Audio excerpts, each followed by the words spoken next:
Hey, this is Professor O'Donohue. Today I want to talk to you about for loops in C programming. So, think about this scenario. What if you wanted to print the numbers 1 through 50 to the screen? How would you go about doing it? Well, you could use 50 printf statements, but that's not very efficient, and there's a better way to do it. The better way would be to use a for loop. A loop, just as the name implies, allows you to loop over or actually repeatedly execute a block of code over and over and over. Okay? So the difference between a for loop and a while loop that you've learned about is that for a while loop, you just keep repeating until some condition becomes false. In a for loop, you repeat the execution of the block of code for a specific amount of time. So a specific number of times. So those are the differences. So first of all, let's just look at the structure. All right, you have the keyword for, and then you have parentheses. Inside the parentheses, you initialize your variable, and that with a semicolon. You test your condition, you end that with a semicolon, and then you update your variable. Notice, no semicolon. That is because if you put a semicolon here, the compiler would think that this is the end of the for loop, and it would never go down and execute the code, the for loop body. It would never go down and execute that if you put a semicolon there. So do not put a semicolon there. That way, you put your braces and then you put your C statements that you want to be executed over and over in your for loop. And this is called the for loop body. This is called the initialization expression. So what is the order of operation for the compiler to go through and execute this initialization expression and the body of the for loop? Well, let's take a look at our expression again. Once again, you have the keyword for, and you have a parentheses, and then you have the variable number. And we initialize number to equal 1. So that is the first thing that the compiler will do. That's the first one. The second thing the compiler will do is look at your test condition. So it's going to check your test condition.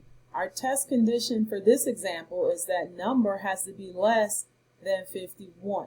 Okay, so as long as number is less than 51, the compiler keeps going with this for loop. The next thing it will do is, because I don't have a semicolon there, it's going to go down into the body of my for loop, and this is going to be the statement that it is going to repeatedly evaluate for 50 times, being that I started out with 1 and I want number to be less than 51. So it's going to print number 50 times. After it prints, overall it's going to print it 50 times, but it's going to do it one step at a time. All right, so basically it's going to print number, which is going to be 1. In this case, we started out with 1. Then after it prints number, it will go and it will update. So updating will be the last thing that it does in one loop. Number will become 2. Then it will test the condition again. 2 is less than 51, so it'll go down and it'll print 2. Then number will update and it will become 3. And it will test, and 3 is less than 51, and so it will print 3. And this will continue repeatedly until number gets updated and is 51. Once number becomes 51, it'll go over here and it'll test. 51 is not less than 51. So now our condition is false, and so now flow of the program is going to drop out of the for loop to the next statement in your program. All right, let's look at the flow chart. for a for loop. So once again, you have your initialization expression. Okay. Then you test the condition.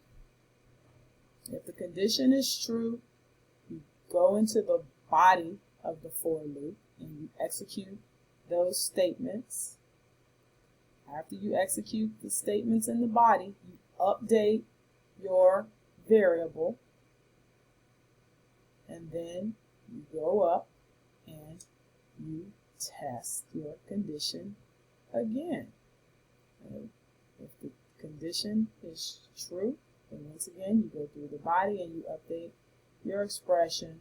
And then finally what's going to happen is that you're going to get to a point where you test the condition and it's going to be false. And if that is the situation, you are going to drop out of the loop and to your next statement outside of the for loop.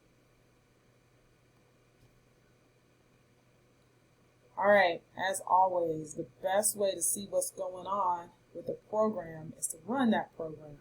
So let's run this program. It's a program that prints numbers 1 through 50 to the screen. So let's look a little bit at the code at what's going on, pretty much like our example before. We have a for statement. We initialize number to equal 1. We want the loop to keep executing until, well, as long as number is less than 51. Right? Once it's greater or equal to 51, we'll drop out of the loop down here and we'll print this line of stars and a statement that says we're outside of the loop. All right, let's run it.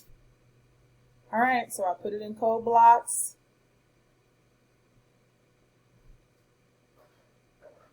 We're going to build and compile.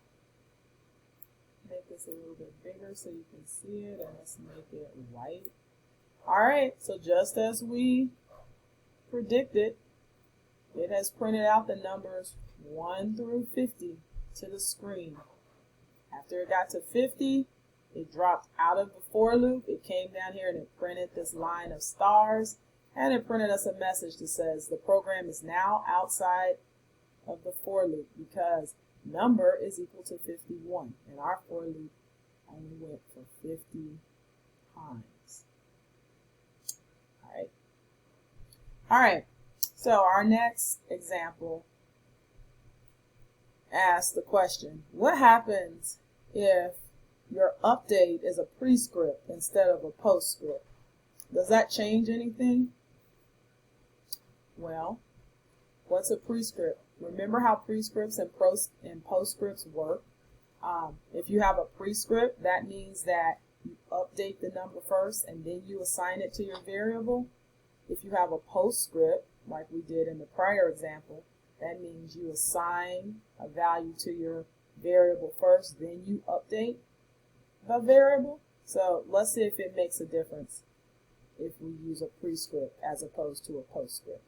All right, we put our program in the code blocks IDE. Let's build it and run. See what happens. So we run it. Make this a little bit bigger. Let's make it white. And look what happens. Once again, the numbers 1 through 50 are printed to the screen.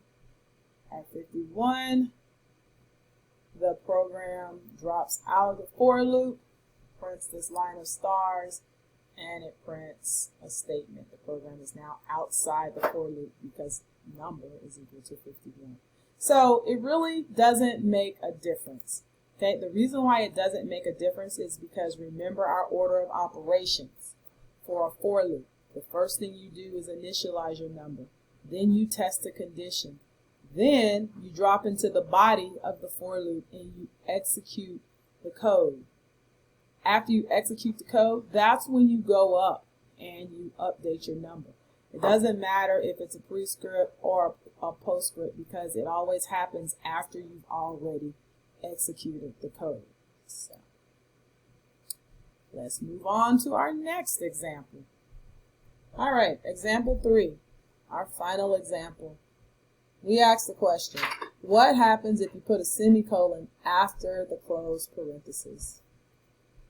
So we're talking about in your initialization expression here. So this is the same program as the last two examples. The only difference is that when we wrote our initialization expression, we put a parentheses outside the closed, we put a semicolon outside the closed parentheses. Remember, and I told you not to do that. Well, the reason why I told you not to do that is because when the compiler sees this parenthesis, it thinks this is it as far as the for loop goes.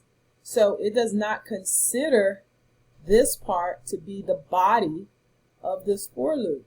It just considers your for loop to only consist of an initialization expression. And what's going to happen, it's still going to loop 50 times. It's still going to, number's going to be 1, it's going to test, number's going to be 1 is less than 51, then number's going to increment and become 2, and it's going to test, 2 is less than 51, and then it's going to increment, and it's going to keep doing this until number becomes 51, and when number becomes 51, it's going to test, and 51 is not less than 51. So then the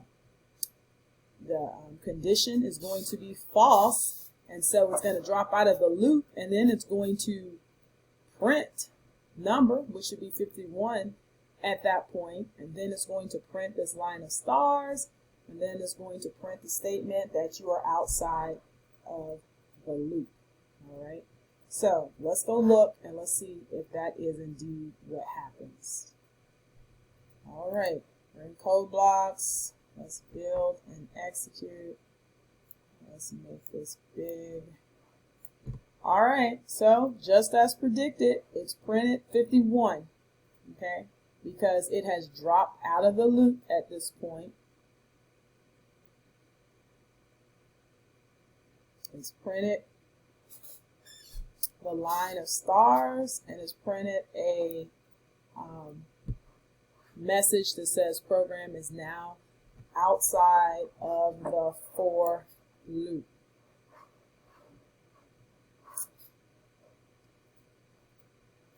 Right, so just as we expected, number got to 51, and then the test condition failed, so it came down to this statement.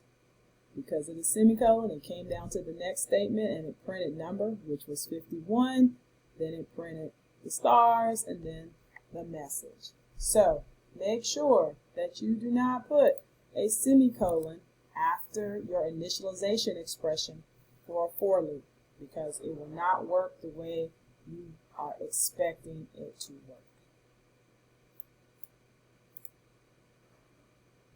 So that's it for for loops. It's just a really handy loop that lets you repeat a block of code for a specific number of times. And it differs in a while loop or a do while loop because they don't allow you to print for a specific number of times. They don't allow you to execute a code for a specific number of times. They allow you to continuously execute it until a condition becomes false. So this is for loops. I suggest you write a summary that always helps you solidify what you learned, and have a fantastic day.